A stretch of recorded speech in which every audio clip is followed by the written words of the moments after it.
Bon sang, Pimat, c'est l'épisode N4 vert. Qu'est-ce qui vous arrive, capitaine?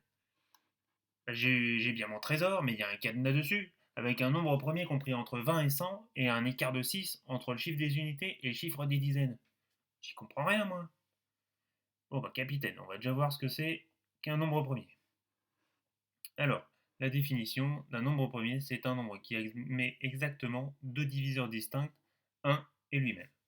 Alors, on va voir ça avec le crible d'Ératosthène. Si on prend les nombres dans l'ordre, d'abord 1. 1, il a un seul diviseur puisqu'il est dans la table de 1.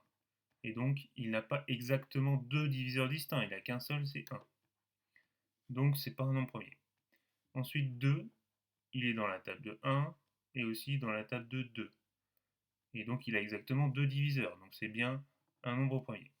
Ensuite, si on prend les multiples de 2, par exemple 4, ben, comme tous les nombres sauf 1, il a deux diviseurs évidents, 1 et lui-même, c'est dans la table de 1 et de 4, mais il est aussi dans la table de 2. Donc il a 3 diviseurs, donc c'est pas exactement 2. Donc c'est pas un nombre premier. Et pareil pour 6, c'est 2 fois 3, et pour tous les multiples de 2, donc on peut les enlever de la liste.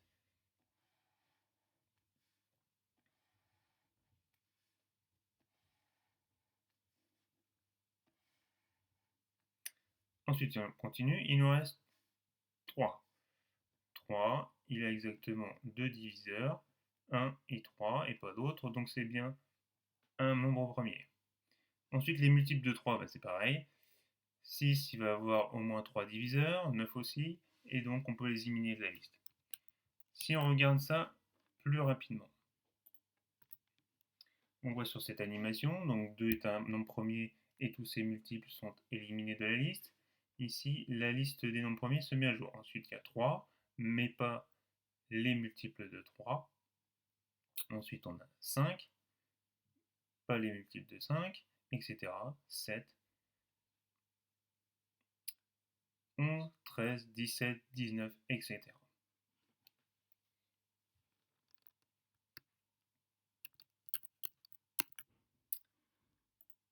Donc voici la liste des nombres premiers sur la droite. Il faut retenir en particulier les 8 premiers. Ça va nous permettre de trouver le code du cadenas. Je vous laisse éliminer les nombres premiers entre 20 et 100. Et après, on veut savoir s'il y a un écart de 6 entre le chiffre des unités et le chiffre des dizaines. Donc, par exemple, si je pense que le code, c'est 37. Je fais l'écart ici entre le chiffre des unités et le chiffre des dizaines, ça fait 4. C'est pas 6. Donc 37 n'est pas le code du cadenas. Je vous laisse tester les autres solutions et faire les exercices de ceinture, capitaine. C'est bon, j'ai tout compris.